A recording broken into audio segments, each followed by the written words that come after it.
غسل کب فرض ہوتا ہے اور غسل کا طریقہ کیا ہے؟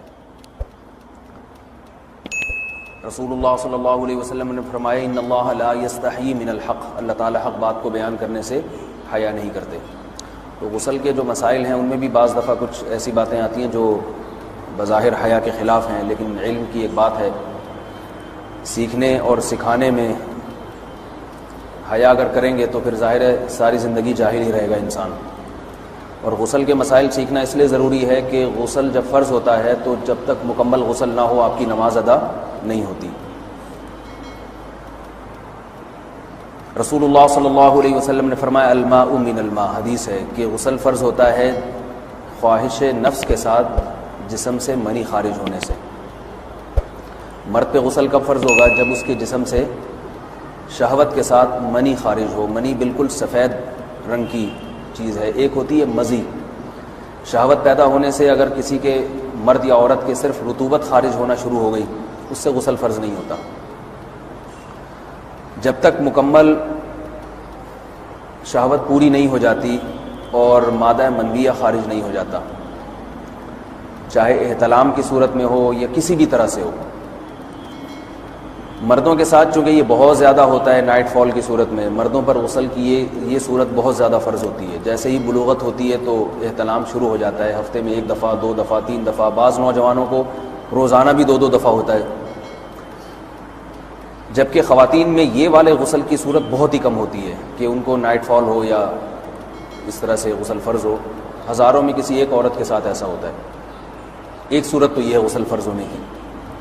دوسری صورت کیا ہے کہ جب انسان اپنی زوجہ کے ساتھ ملاپ کرے اور انٹرکورس ہو جائے، چاہے اس صورت میں ڈسچارج دونوں میں سے کوئی ہو یا نہ ہو، لیکن دونوں پہ غسل فرض ہو جائے گا، مرد پہ بھی اور عورت پہ بھی۔ یہ تو مردوں کے غسل کے فرض ہونے کا ہے۔ مردوں کے غسل میں ایک چیز یہ بھی ہے کہ اگر آپ نے رات کو نیند کی اور صبح آپ اٹھے اور آپ نے کپڑوں پہ نشان دیکھا، اب آپ کو یہ پتہ نہیں چل رہا کہ یہ منی کا نشان ہے یا مزی کا ہے، تو بھی آپ پر غسل کرنا فرض ہے۔ یہی سمجھا جائے گا کہ یہ آپ خواب میں ڈسچارج ہوئے ہیں۔ عورت پر جو غسل فرض ہوتا ہے ایک اور صورت میں ہوتا ہے کہ جب خواتین کو ایام آنا بند ہو جاتے ہیں، حیض یا نفاس سے جب پاک ہو جائیں تو بھی ان پہ غسل فرض ہے۔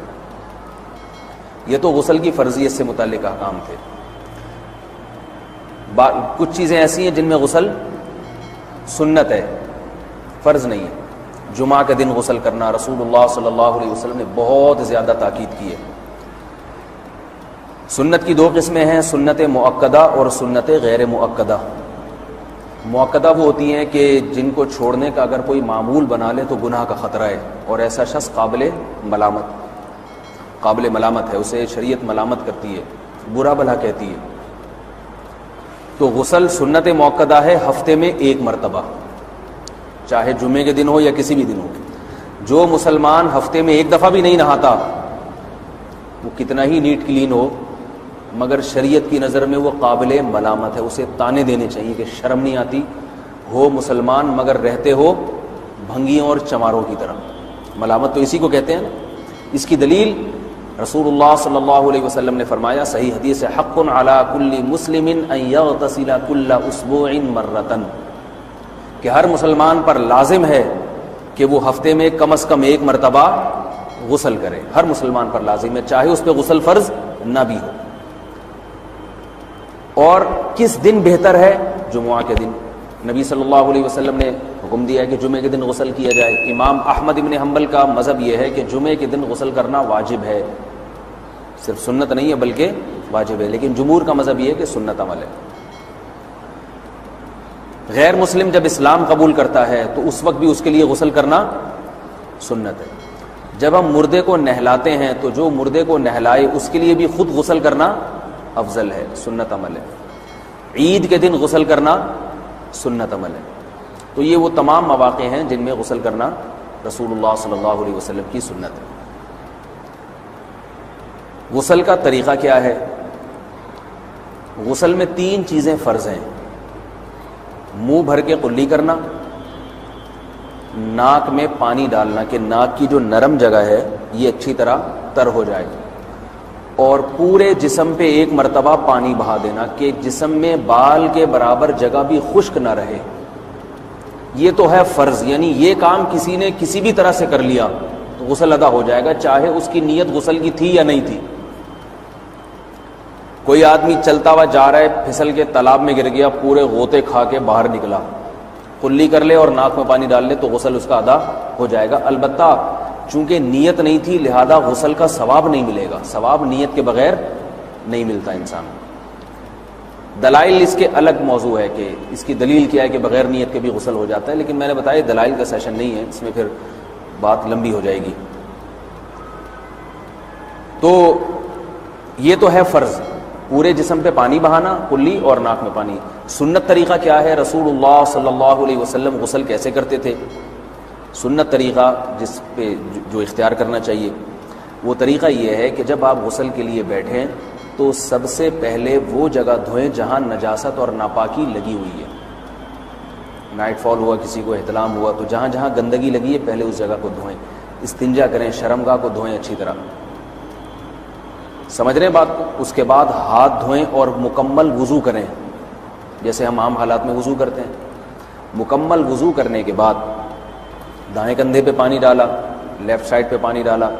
پہلے زمانے میں تو چلو سے غسل ہوتا تھا، ہاتھ دھو لیے تو اب چلو سے پانی لے کے یہاں ڈالا جا رہا ہے، چلو سے پانی لے کے یہاں ڈالا جا رہا ہے، پورے جسم پہ ملا جا رہا ہے، اور چلو سے پانی لے کے 3 دفعہ سر پہ ڈالا جا رہا ہے.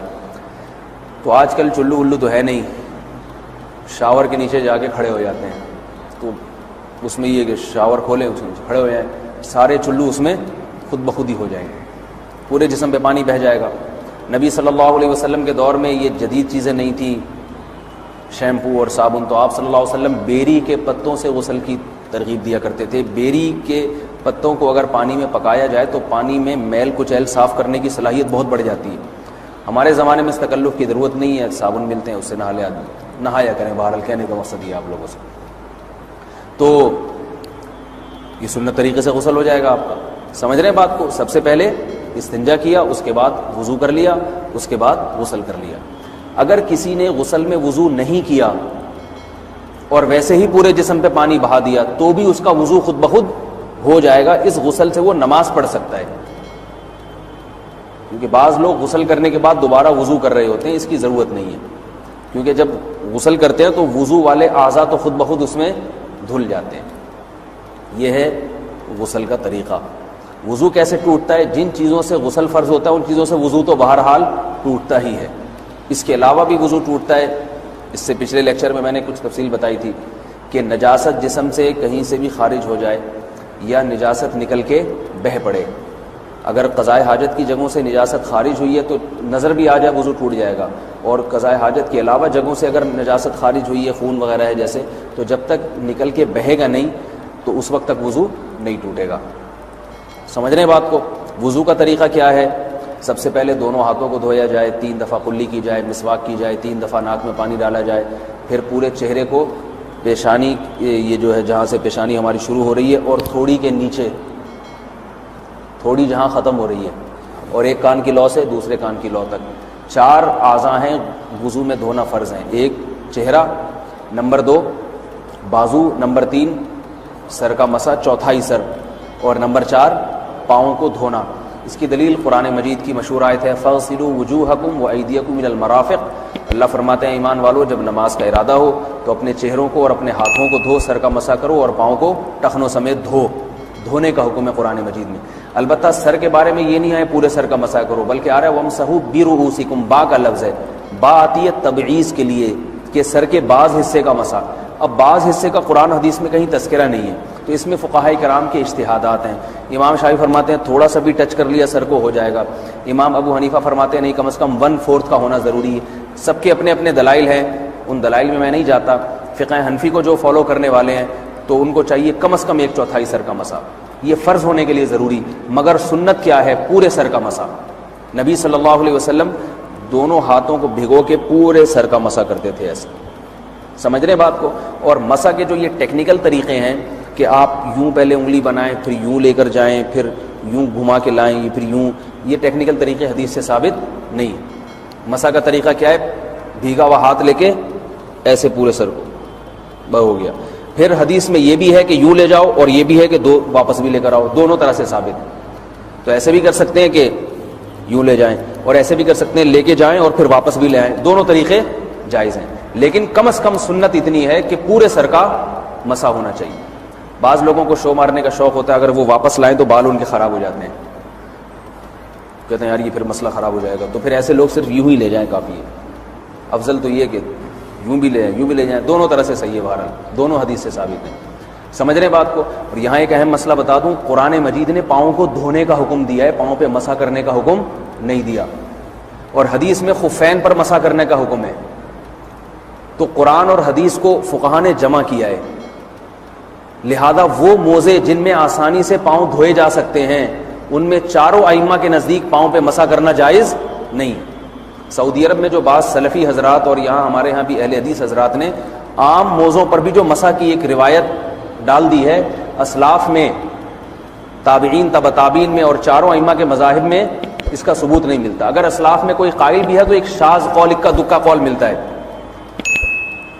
ورنہ یہ ائمہ اربعہ کے مذہب کے خلاف ہے. اور جو احادیث جو نقل ہوتی ہیں صحیح سند کے ساتھ ان کے بھی خلاف اور قرآن کی آیت کے بھی خلاف ہے. اس لیے کسی نے عام ساکس پہ اگر مسح کر لیا، جو عام طور پہ آفس پہن کے جاتے ہیں لوگ، اس میں تو پاؤں آپ اگر ساکس کو پانی کے نیچے رکھیں پورا پاؤں دھل جائے گا آرام سے. تو وہاں کیا ہو رہا ہے کہ قرآن مجید کے حکم کی مخالفت لازم آ رہی ہے، آپ پاؤں دھو نہیں رہے. تو اس لیے ہم یہ سمجھتے ہیں کہ اس صورت میں نماز ادا نہیں ہوگی. سعودی عرب میں بعض سلفی حضرات نماز پڑھاتے ہیں، وہ ایسے ہی کرتے ہیں کہ عام ساکس پہ مسح کر کے نماز پڑھا لیتے ہیں. تو فتویٰ اسی پر ہے کہ ان کی اگر کسی کو یقین ہے کہ اس نے عام ساکس پہ مسح کر کے نماز پڑھائی ہے تو اس کے پیچھے نماز ادا نہیں ہوگی، کیونکہ قرآن کے مطابق اس کا وضو ہوا ہی نہیں ہے. صدیوں تک کوئی بھی اس قول کا قائل نہیں رہا ہے کہ عام ساکس پہ بھی مسح ہو جاتا ہے. یہ ابن تیمیہ رحمہ اللہ تعالیٰ 7ویں صدی میں اس کے قائل تھے، اور تابعین میں اکا دکا قول ملتے ہیں اس کے، لیکن شاذ قول ہیں، مرجوح قول ہیں جن پر امت نے فتویٰ نہیں دیا. اور اب سعودی عرب میں بعض سلفی حضرات اس کے قائل ہیں. ہمارے ہاں اہل حدیث حضرات بھی چونکہ اکثر سعودی عرب کے سلفی حضرات ہی کو فالو کرتے ہیں تو انہوں نے بھی وہیں سے یہ فتویٰ لیا ہے. لیکن ائمہ اربعہ کے مذہب میں اور دلائل کے لحاظ سے دیکھا جائے تو یہ مذہب کمزور ہے. قرآن نے پاؤں کو دھونے کا حکم دیا، آپ دھوئیں گے پاؤں جب تک دھونا ممکن ہے. چمڑے کے موزے ہیں ان کو دھونا ممکن نہیں ہے اتارے بغیر، لہذا ان موزوں کے اوپر مسح ہو جائے گا. تو اس سے قرآن پر بھی عمل ہو جائے گا اور حدیث پر بھی عمل ہو جائے گا. اس لیے ائمہ اربعہ نے جو قرآن و حدیث کو سمجھ کے جو فیصلہ کیا ہے اس پہ چلنا ہمارے لیے زیادہ مفید ہے بنسبت آج کل کے جو علماء ہیں ان کی اپنی ذاتی آراء پر. اس لیے یہ بھی ایک وضو سے متعلق اہم مسئلہ تھا. سمجھ رہے ہیں؟ باقی تو ماشاءاللہ وضو کرنا سب کو آتا ہی ہے. اور وضو کے بعد دعا کیا ہے؟ کلمہ شہادت، اشہد ان لا الہ الا اللہ وحدہ لا شریک لہ اشہد ان محمدا عبدہ ورسولہ اللہم اجعلنی من التوابین واجعلنی من المتطہرین. اے اللہ تو مجھے بار بار توبہ کرنے والوں میں شامل کر دے اور بار بار پاکیزہ رہنے والوں میں شامل کر دے. توبہ اس لیے کہ میں نے ظاہری طہارت تو حاصل کر لی، مجھے روحانی طہارت بھی عطا کر دے. اگر میں نے گناہ کی ہوں تو مجھے ان سے بھی توبہ کی توفیق عطا فرما لے تاکہ اس لحاظ سے بھی میرا وضو ہو جائے، اس لحاظ سے بھی میں پاک ہو جاؤں.